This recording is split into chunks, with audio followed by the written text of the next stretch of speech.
There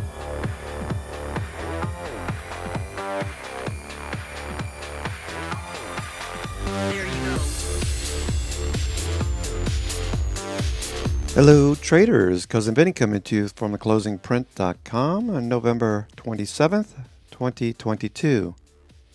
In this edition of your weekend video newsletter, we'll discuss the indices, all of which closed higher last week, with international indices closing mixed and growth stocks showing some improvement.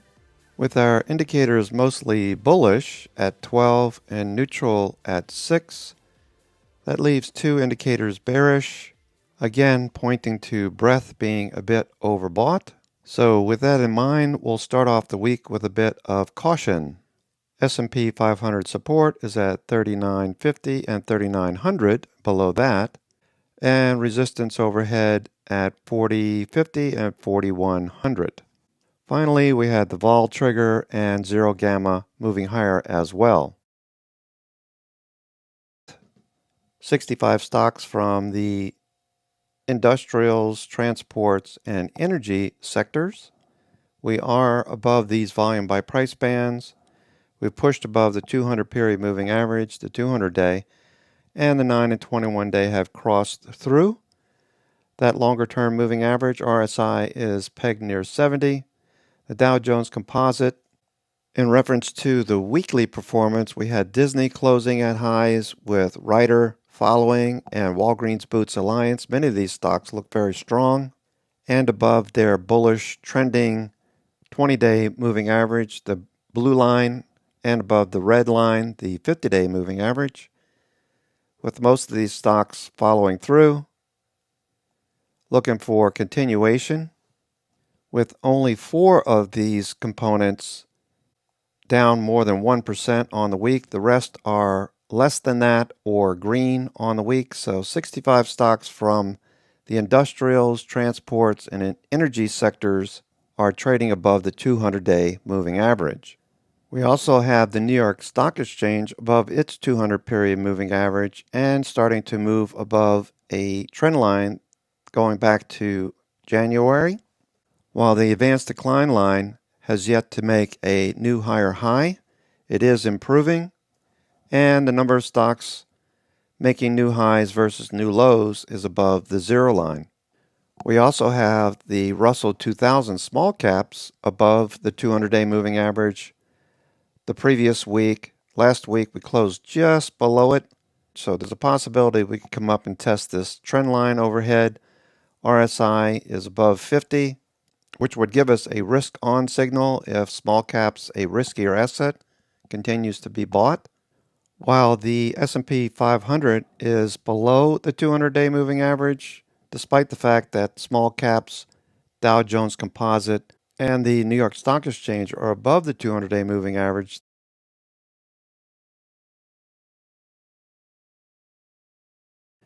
In addition, we've got the NASDAQ 100, the Qs, well below its 200-day moving average. It's been consolidating for the last 9 trading days, unable to get back above that pivot at 293.26. So if growth stocks do start off the week strong, we might have a nice tailwind in addition to what we've already seen on the IWM, the Dow Jones Composite, and the New York Stock Exchange.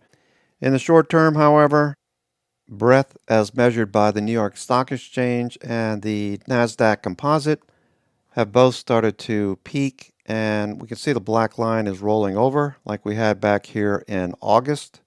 The last time we got rejected at the 200 period moving average, something that we did pay attention to, while advanced decline percent breadth thrusts have yet to pierce the plus 30% level, so there is a possibility we could follow through a little bit more this week with the S&P 500. Advanced decline percent in the upper panel, mid caps, small caps, and NASDAQ in the lower panel, showing there is a potential for us to push a bit higher unless we get rejected at the 200-day and these all start to fade prematurely. That said, VIX is presently in a bullish configuration. Green telling us to look for higher lows and higher highs on this 60-minute time frame, with the daily showing that descent approaching the August lows, potentially this week. Yet another reason to be slightly bullish while cautious in the short term. Bond yields have been falling over the last few weeks, which has helped bond funds that we've been investing in over the last few weeks move higher. We have the 20-year here, TLT, pushing higher. MACD's above its signal line, stochastics embedded. Price above the 50-period moving average and rising pretty rapidly. 200 days just overhead. We also see shorter durations like the 7 and 10-year Treasury bond. That ETF, IEF, continues along a bullish trend. The 20-day moving average crossing up through the 50, the 200 days overhead. MACD is above its signal line, so it looks like bonds will continue to move higher in the short term, with resistance overhead noted at these very large volume by price bands and the 200-day at 101. With yields moving lower, we have junk bonds trending and moving higher. The 921 is above the 50, making higher highs and higher lows. That's a bullish indicator. Risk on in this particular asset, as well as biotechs, which have been moving sideways but making higher lows and higher highs. The same can be said for small caps moving higher. We also had crude oil fading somewhat last week, which is giving consumers a bit extra in their pocketbooks to spend during the holidays, while Bitcoin still remains neutral to bearish and advanced decline continues to move higher. So we have 5 indicators bullish this week with 1 neutral to bearish, together with a fading US dollar right at the 200-period moving average. That's adding a tailwind for S&P 500 and US indices in the short term, as companies that sell products and services overseas receive a bullish tailwind when the dollar is moving lower. So we'll look for that to continue this week. That's not a prediction. We're watching very closely what happens this week with the US dollar. At the same time the dollar is fading, we had Brent crude also fading. That's helping consumers, while gold and silver investors are managing higher highs and higher lows, with a potential break higher above 1791 if the US dollar continues to fade towards the 200-day this week. We'll keep an eye on gold and silver investments in turn.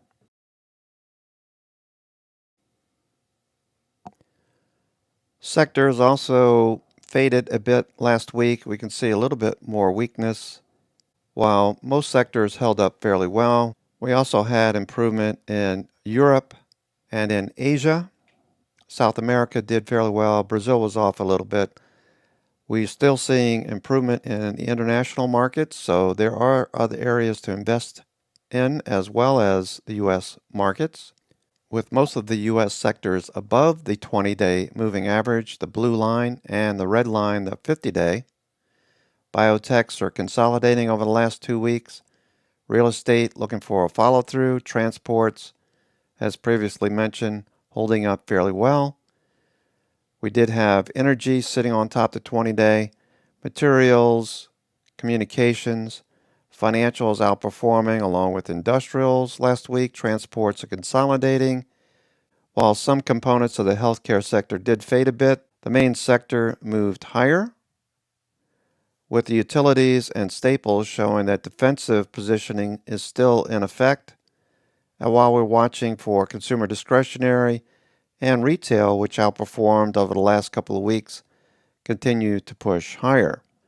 So if we do see retail stocks continue performing and consumer discretionary, we'd expect to see this line between the consumer discretionary and consumer staples moving higher. That would be bullish for equities. If it continues to drop this week and make lower lows, then look for weakness as we head into the month of December. The IBD 50 this week had 13 stocks out of 50 that were set up, showing potential for a follow-through this week, with more stocks from the rising profit estimates with the majority of these stocks, 95 in total, most above the 21-day moving average, the blue line, and the 50-day, the red line. Stochastics, I'm looking for candidates that have stochastics oversold and turning, like we have with Amerisource Birkin and ABCB, a bank. With many of the larger banks outperforming last week, I'd like to buy some Goldman Sachs and JP Morgan as they continue to trend higher with rising interest rates. We have ABCB Ameris Bancorp rising along a nice trending 9, 21, and 50-day moving average. RSI is above 50. MACD flat at the moment, stochastics pointing higher. Looking for a lot of these banks to follow through this week. Avis Budget, note the stochastics near 20, looking for that to turn up and for price to get back above the 20-day moving average. Has been consolidating over the last 4 weeks, looking for a pop back up to the top of the range. Transports have been working very well over the last few weeks. Additional financials like Bank First, nice follow through on the upside. 20 and 50-day crossed over the second week of November. Stochastics pointing higher. Booz Allen Hamilton also trending along its 21-day moving average. We have stochastics rising back above 50 after getting to oversold a week ago. Some of the consumer staples names, especially in the food products like Cal-Maine and Archer Daniels Midland, pushing higher last week. Stochastics coming off of oversold. Looking for a push higher in Cal-Maine this week. With many of the financials performing over the last few weeks, we're looking for continuation. We can see Cullen and Frost with improving earnings into 2023 with relative strength line at 90, looking like it might push a bit higher, along with Goldman Sachs and JP Morgan with improving earnings per share, looking for a break above this flag in consolidation period that we saw last week. JP Morgan, another name that we're looking for a follow through. Relative strength line climbing, earnings are also increasing. Accumulation distribution rating of A-, telling you that institutions are accumulating shares in these big banks. Wells Fargo, good earnings increasing into 2023. B+ on the accumulation distribution rating, looking for a follow through and a push above 48.50 this week. PNC Financial Services also looking for a follow through 2023. We have earnings increasing and an accumulation distribution rating of B+, looking for a move above the 200-day moving average in the short term. Along with Morgan Stanley finally pushing a bit higher over the last several weeks. We're looking for a push above these levels and a break above that pivot over the next couple of weeks. To confirm that institutions are buying, we have an accumulation distribution rating on Morgan Stanley of A-, a growth rate of 19%, showing a weekly W-shaped pattern, looking for a retest of those highs back in March quarter of 2022. And rounding out the list with Citicorp, which is not back above the 200-day just yet. Earnings falling somewhat by comparison. So our favorites are Goldman Sachs and JP Morgan at this point. I would also be watching Morgan Stanley and PNC Financial Services. Many of the retail stocks also had a nice follow through last week with American Eagle reporting earnings, looking for a follow through. It's above the 200-day moving average, watching for a consolidation and potential push higher. You can see that accumulation distribution rating is at A, so we know that institutions are accumulating shares. Earnings increasing by 31% into 2024, while additional stocks leading in the sector. TJ Maxx continues its romp higher after a cup and handle breakout. Stock continues to remain in the buy zone, the blue area. Accumulation distribution is an A+, one of my favorites in the space. Looking for a continuation with earnings of $3.11 for 2023 and $3.53 projected for 2024. If the markets can manage a follow-through, we're watching for banks and retail to continue higher, as well as the industrials, with stocks like Caterpillar looking for a break of this large cup and handle pattern. Having recently reported late in October, the stock looks like it's going to continue higher, with John Deere also pushing a bit higher last week on earnings. $27.40 for 2023, $28.80 for 2024. The stock shows a B plus accumulation distribution rating. Looking for this large cup and handle to follow through.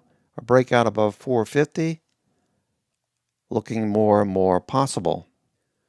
Goldman Sachs also showed up on the MarketSmith Blue Dot scan.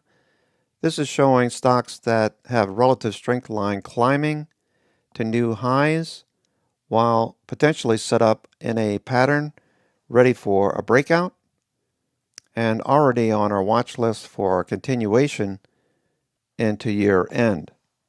Globus Medical also showing up on the Blue Dot scan. Weekly time frame, relative strength line is at 90. Price action forming the right side of a cup with a breakout level noted just overhead, the blue shaded area. Thomson Reuters also looking for a follow through. Relative strength line is at 87. Looking for a break into the blue area here, the buy zone, up near 120. Right side of a double bottom cup pattern trading over the last few weeks. Looking for a TRI to follow through over the next several weeks into year end. We also saw transports over the last few weeks being bought heavily by institutions. We have Canadian National Railway, with CSX also trying to get above its 200 period moving average and follow through as we look for rails to continue this week, with most moving higher. Norfolk Southern above the 200-day for the last couple of weeks, looking for a follow-through into year-end. Additional retail stocks like ELF, looking for a follow-through. That's been trending since earnings, that gap up and large white candle with volume at the first week of November. Nice follow-through, continues to thrust higher, along with stocks like Ulta. Also watching for energy stocks like solar stocks. Enphase looking for a breakout above 320. EOG Resources, we can see stochastics turning, looking for a follow-through off of the 20-day moving average. Healthcare stocks also followed through. Last week we saw Humana and UNH pushing higher. Watch for names in the space, healthcare providers, to follow through this week as well. Interactive Brokers and Charles Schwab, we saw those moving higher last week, with stochastics coming off of oversold, with Charles Schwab breaking out last week. 921 and 50-day are all above the 200-day moving average. RSI is above 50, moving above this volume by price congestion zone, where a lot of the trading occurred down below this level. Looking for a break above 83 this week, and for volume to stay strong. MACD's above its signal line, RSI rising. Looking for Charles Schwab, IBKR, with the brokers and financials seeing relative strength over the last several weeks. Okay, traders, that's going to do it for me. This is Cousin Vinny coming to you from theclosingprint.com with your weekend video newsletter for November the 27th, 2022. Looking for these stocks that are listed below to continue higher, so do a little bit of due diligence and check which stocks might work best for your individual circumstances and particular needs. I'll send out a watch list later tonight around 11:30, 12 o'clock on the East Coast, around 8:30, 9 o'clock on the West Coast, so be sure to check your inbox for that. Otherwise, enjoy the rest of your weekend, and bottom line, we're looking for strength in financials, transports, consumer staples, healthcare, and industrials to persist this week, though we do understand that markets are a bit overbought, so we'll start off with a bit of caution and proceed accordingly as the week unfolds. Have a great weekend. Take care, and I'll see you in the morning. Ciao.